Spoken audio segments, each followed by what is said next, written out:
तो साथियों नमस्कार और स्वागत है आप सभी का हमारे YouTube चैनल स्टडी सर्किल में। और इस वीडियो में हम बात कर रहे हैं यूपीएससी 2026 के लिए भारतीय राज्य व्यवस्था एवं शासन से संबंधित कुछ प्रश्नों का क्विज सेट सन। और देखिए जो पहला प्रश्न है कि निम्नलिखित कथनों पर विचार करें।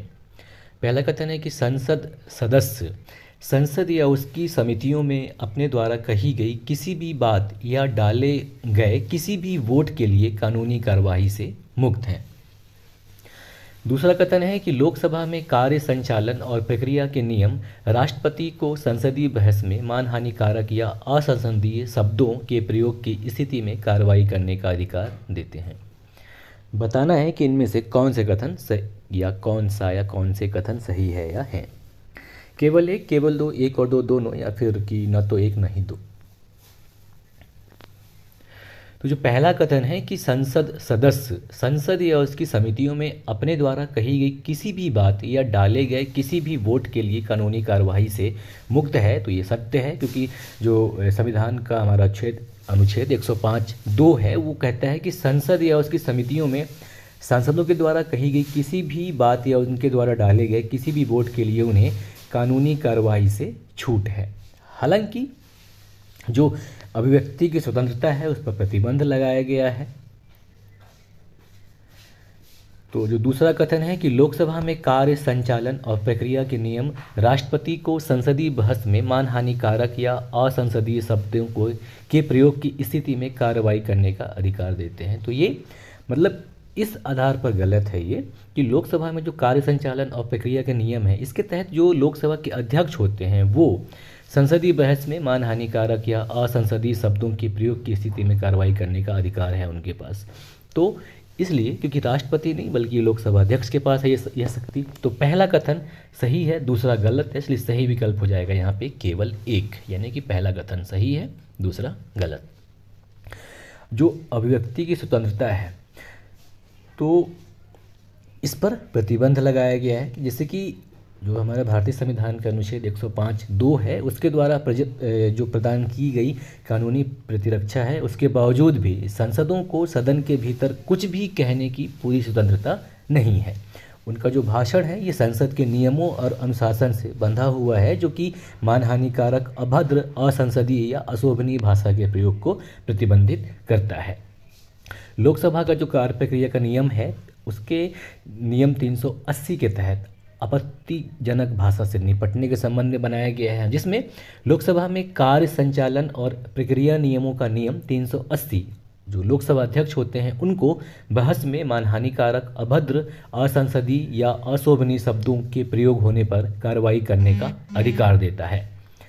वहीं जो 381 है अगर हम उसकी बात करें तो ये हटाए गए कंटेंट को चिन्हित करने से संबंधित है, जो कि लोकसभा में कार्य संचालन और प्रक्रिया नियमों का नियम 381 यह हटाए गए सामग्री से निपटने की प्रक्रिया का वर्णन करता है। और जब कार्यवाही से शब्द हटाए जाते हैं तो उन्हें तारांकित चिन्ह से बदल दिया जाता है और यह दर्शाने के लिए एक व्याख्यात्मक फुटनोट जोड़ा जाता है कि अध्यक्ष ने हटाने का आदेश दिया है इस शब्द को, है ना। तो यहाँ पे जो सही विकल्प है अपना वो इसका हो जाएगा कि सिर्फ कथन एक सही है, दूसरा गलत है, इसलिए सही विकल्प यहाँ पे ए हो जाएगा, केवल एक।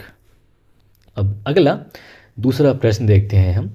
दूसरा प्रश्न है कि न्यायिक जांच आयोग के संबंध में निम्नलिखित कथनों पर विचार करें। पहला कथन है कि केंद्र सरकार जांच आयोग अधिनियम 1952 के तहत अपनी शक्तियों का प्रयोग करते हुए न्यायिक जांच आयोग का गठन कर सकती है। दूसरा कथन है कि यह कानून की अदालत के समक्ष आपराधिक मुकदमे के विकल्प के रूप में कार्य करता है। तीसरा कथन है कि सरकार पर आयोग की रिपोर्ट प्रकाशित करने का वैधानिक दायित्व है। बताना है कि ऊपर दिए गए विकल्पों में से कितने गलत हैं। तो पहला कथन है कि केंद्र सरकार जांच आयोग अधिनियम 1952 के तहत अपनी शक्तियों का प्रयोग करते हुए न्यायिक जांच आयोग का गठन कर सकती है।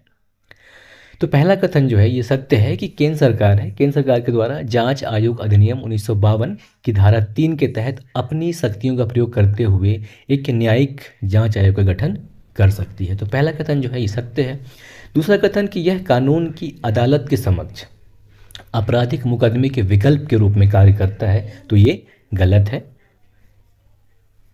क्योंकि जो ये आयोग है ये किसी भी न्यायालय में आपराधिक मुकदमे का विकल्प नहीं है, क्योंकि ये प्रॉपर न्यायालय नहीं है। तीसरा कथन कि सरकार पर आयोग की रिपोर्ट प्रकाशित करने का वैधानिक दायित्व है, तो ऐसा कुछ नहीं है, कोई भी वैधानिक दायित्व नहीं है। तो यहाँ पे जो गलत है दूसरा और तीसरा गलत है, इसलिए सही विकल्प यहाँ पे हो जाएगा बी, केवल 2, यानी कि दूसरा और तीसरा गलत है, इसलिए सही विकल्प यहाँ पे बी हो जाएगा। और प्रश्न नंबर 3 है कि निम्नलिखित कथनों पर विचार करें। पहला कथन है कि न्यायिक हिरासत के विपरीत पुलिस हिरासत में आरोपी को 24 घंटे के भीतर मजिस्ट्रेट के सामने पेश करना अनिवार्य है। दूसरा कथन है कि न्यायिक हिरासत में जांच अधिकारी किसी व्यक्ति से पूछताछ कर सकता है, जबकि पुलिस हिरासत में पूछताछ के लिए अधिकारियों को अदालत की अनुमति की आवश्यकता होती है। बताना है कि इनमें से कितने कथन गलत है या हैं। केवल 1, केवल 2, 1 और 2 दोनों, न तो 1 न ही 2। तो ये पूछ रहा है जुडिशरी कस्टडी और पुलिस कस्टडी के बारे में। बताना है कि इनमें से कौन सा गलत है। तो जो पहला कथन है कि न्यायिक हिरासत के विपरीत पुलिस हिरासत में आरोपी को 24 घंटे के भीतर मजिस्ट्रेट के सामने पेश करना अनिवार्य होता है, पहला कथन सत्य है। और दूसरा कथन जो है कि न्यायिक हिरासत में जांच अधिकारी किसी व्यक्ति से पूछताछ कर सकता है, जबकि पुलिस हिरासत में पूछताछ के लिए अधिकारियों को अदालत की अनुमति की आवश्यकता होती है, तो ये कथन गलत है। मतलब ये है, दूसरा कथन इसलिए गलत है क्योंकि जो न्यायिक हिरासत होता है, तो न्यायिक हिरासत में जो जांच अधिकारी है किसी व्यक्ति से कोई भी पूछताछ नहीं कर सकता है, बल्कि पुलिस हिरासत में आदमी उससे पूछताछ कर सकता है और पूछताछ करने के लिए उसको परमिशन की आवश्यकता नहीं होती है। और सामान्यतः 15 दिन तक का जो पुलिस हिरासत है उस समय बढ़ाने के लिए न्यायालय से जो पुलिस है ये समय मांग सकता है कि किसी भी व्यक्ति या गिरफ्तार किए गए व्यक्ति के संबंध में। तो यहाँ पे जो गलत है नंबर 2 है, तो सही विकल्प यहाँ पे बी हो जाएगा, केवल 2। अब ये जो न्यायिक हिरासत है, तो न्यायिक हिरासत का मतलब ये होता है कि जब जो न्यायिक मजिस्ट्रेट होते हैं उनके द्वारा हिरासत में लिए गए किसी भी व्यक्ति को केंद्रीय या राज्य के जेल में डाल दिया जाता है या रखा जाता है।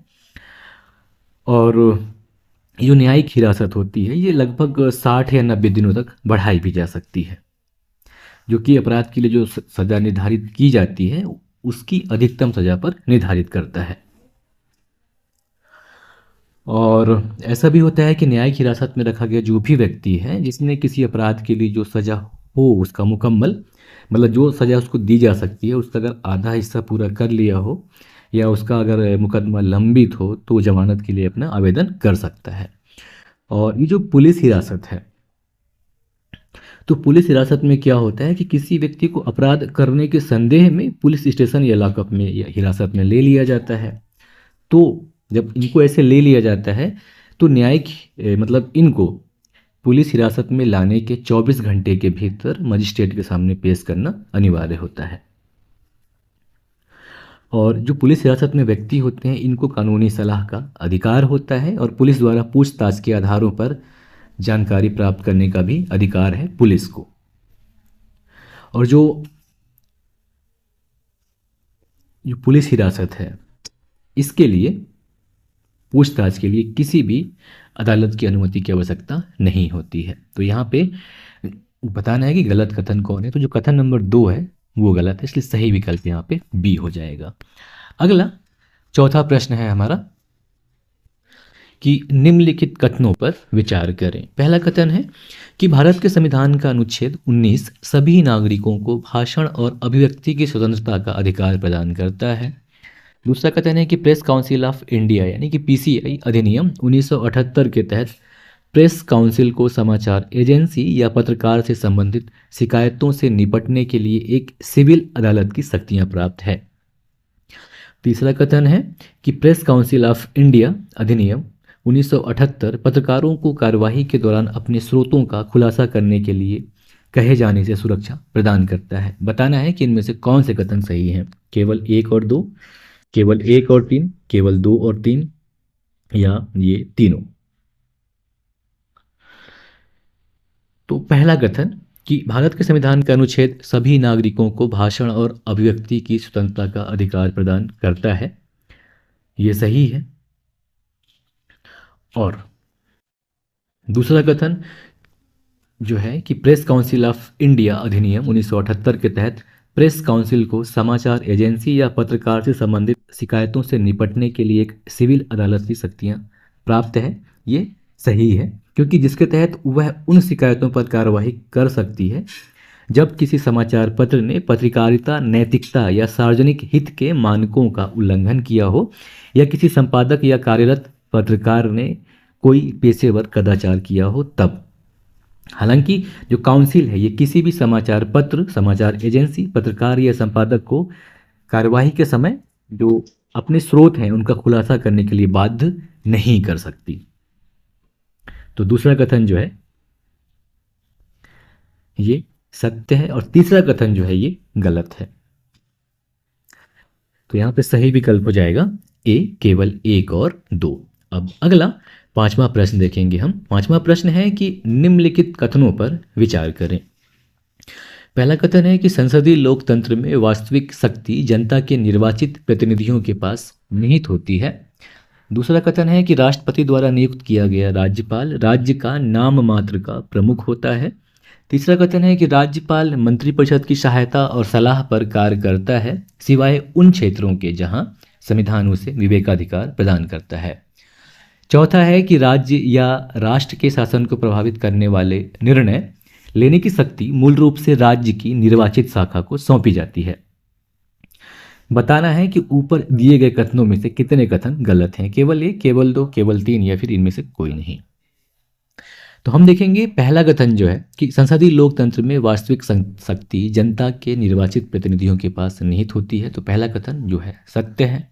दूसरा कि राष्ट्रपति द्वारा नियुक्त राज्यपाल राज्य का नाम मात्र का प्रमुख होता है, ये भी सत्य है।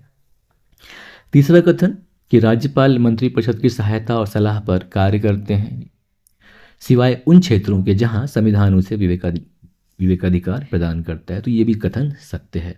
चौथे कथन की बात करें, चौथा कथन है कि राज्य या राष्ट्र के शासन को प्रभावित करने वाले निर्णय लेने वाले की शक्ति मूल रूप से राज्य की निर्वाचित शाखा को सौंपी जाती है, तो ये भी सत्य है। तो यहाँ पे सही विकल्प हो जाएगा डी कि इनमें से कोई भी कथन गलत नहीं है। तो साथियों ये था यूपीएससी 2026 के लिए एक मॉडल क्वेश्चन पेपर सेट भारतीय संविधान एवं राज्य व्यवस्था से। और बाकी अगले वीडियो में, तब तक के लिए नमस्कार, जय हिंद, जय भारत।